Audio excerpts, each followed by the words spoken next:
why do we cheat?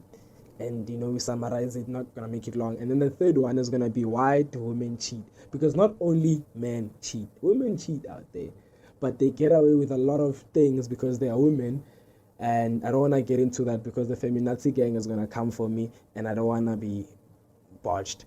But yeah, man. So why do men cheat, or why there's a way that a guy is perceived ekasi by other gents? What do I mean by that? Ekasi is cheater. You need to have multiple girls in order for you to get affirmation or validation from amanyama cheat. And if you don't have many girls, you're not a gent enough. You are a softie. You'll be called names by Amachi Tugutari. And do not make the episode very long. My advice to the young kids out there who are living a Kasi, who are probably in primary school, high school, go out there, get the girls that you want, play around, but state your intention. That's the most important thing. You need to state your intentions on what you want from this person. For instance, now we're old. I can tell a girl, yo, dog, me, I'm sexually attracted to you. I just want to eat you. If she says yes, we eat.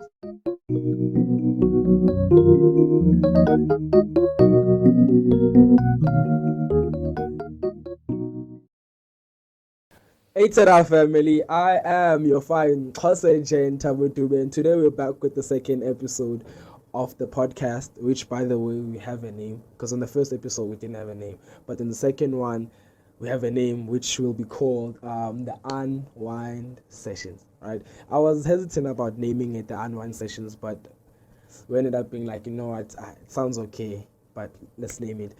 So yeah, let me not talk too much, but anyways, there's a funny story about the second episode. We actually recorded the second episode, but because my laptop crashed, we had to redo it because we lost the audio. So now we're doing it for the second time, and it's exhausting, but anyways, we love it. We love creating content. We're gonna do it because yeah. Anyways, the topic for today is, why do men cheat, right? Why do bana cheat? It's a really interesting topic.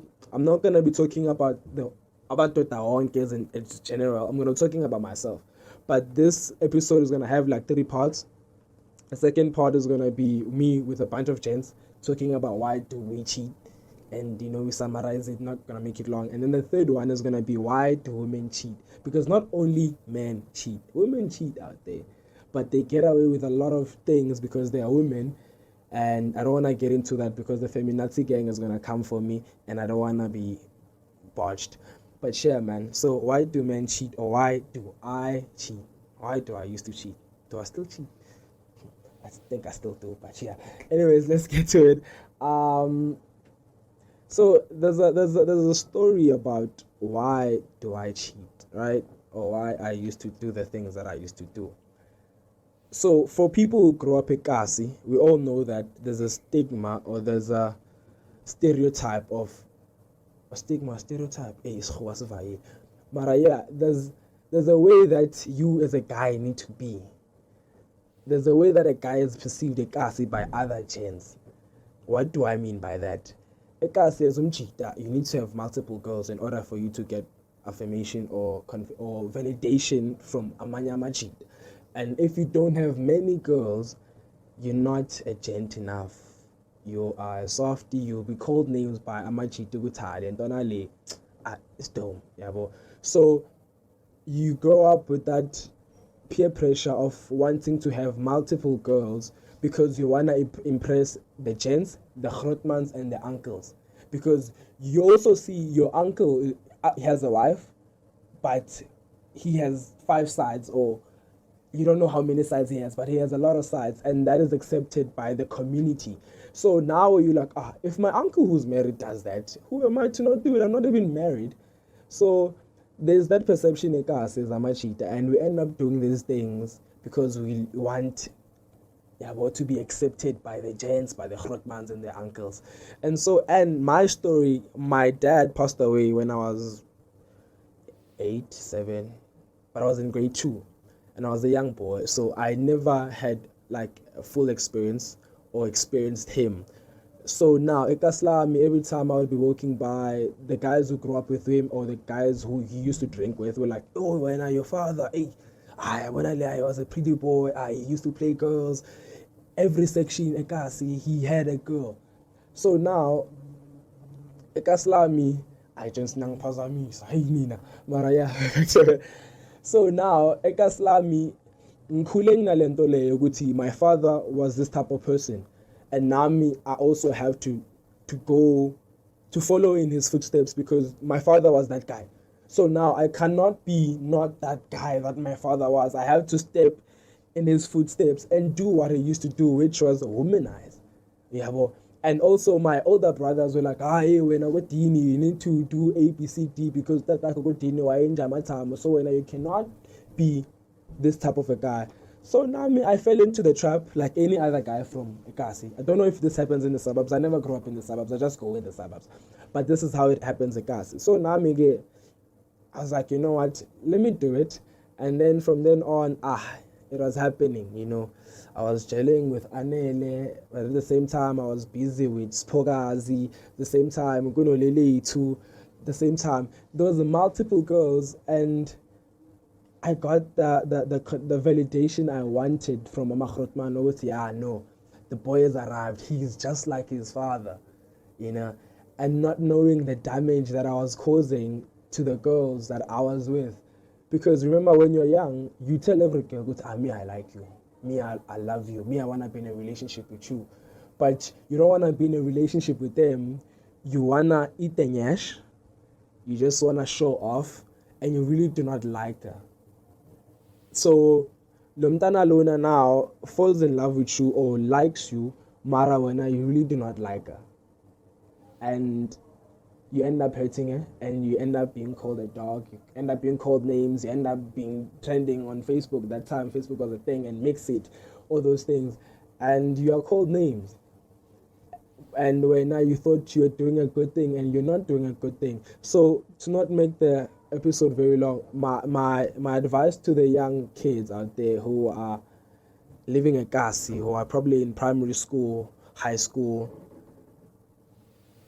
go out there, get the girls that you want, play around, but state your intention. That's the most important thing. You need to state your intentions on what you want from this person. For instance, now we're old. I can tell a girl, yo, dog, me, I'm sexually attracted to you. I just want to eat you.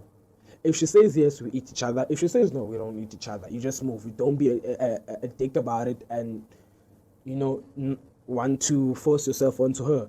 So if Arafuni, state your intentions. Don't have a girlfriend, but at the same time, you have multiple spheres. I'm sorry to say that, but I didn't have a word on my mind. But spheres on the side. So that is very important. Go out there, play around, because at the end of the day, you need to play. You need to have your fun, but your fun should not come at a cost of someone else's mental health. Yeah, well, so yeah, man, that is very important. And me, the day that I realized that what I was doing was wrong was the day I actually realized, yo, man, there are really good men out there who truly love their woman, and they truly are down for their woman, and they will never leave their woman. For instance, one of my role models is my grandfather. I've watched that nigga loved my grandmother until the day he went to the grave. And he was one of those guys I looked up to now that I'm growing up. This is the type of person that I want to be. This is what I want to have. And yeah, also there was this other Khrutman who lived next door by me. He moved in like a few years later on when I was older. And I saw how that nigga also loved his woman. I was like, yo, man, this is also what I want to have. Because it gets to a point, playing around is tiring. It becomes toxic for you. And you're like, I don't want it. But even when you're old, you get that pressure. Which, you must do these things. But you're like, ish, but I've been there, done that. You know, I want stability in my life. And I don't think there's stability in doing all these things. So yeah, man, we're on 8 minutes now. We have 2 minutes to talk. But yeah. So yeah, man, that's my advice. Play around, but not at the expense of other people's feelings and mental health, because mental health is really important nowadays. So yeah, man, I think we're done. But anyways, if you watch till this far again, I hope you're gonna subscribe, I hope you go comment down below. Hope you go click that notification button so that every time we post, you are notified. Because like I said, this is going to be a Dubin season. I'm going to be posting content after content. You're going to be bored by seeing my face, by hearing my voice, and hearing the Itara family. I'm your fan class agent. But it's going to be Dubin season. I'm going to be dropping content after content after content. And yeah, man. But special shout out today for Tabiso, because he's here with the cameras, with the lighting things, all of those things, man. And shout out to Isco for being the director of everything. But yeah, man, I want to shout out to all these guys. And yeah, man, so much. Danko.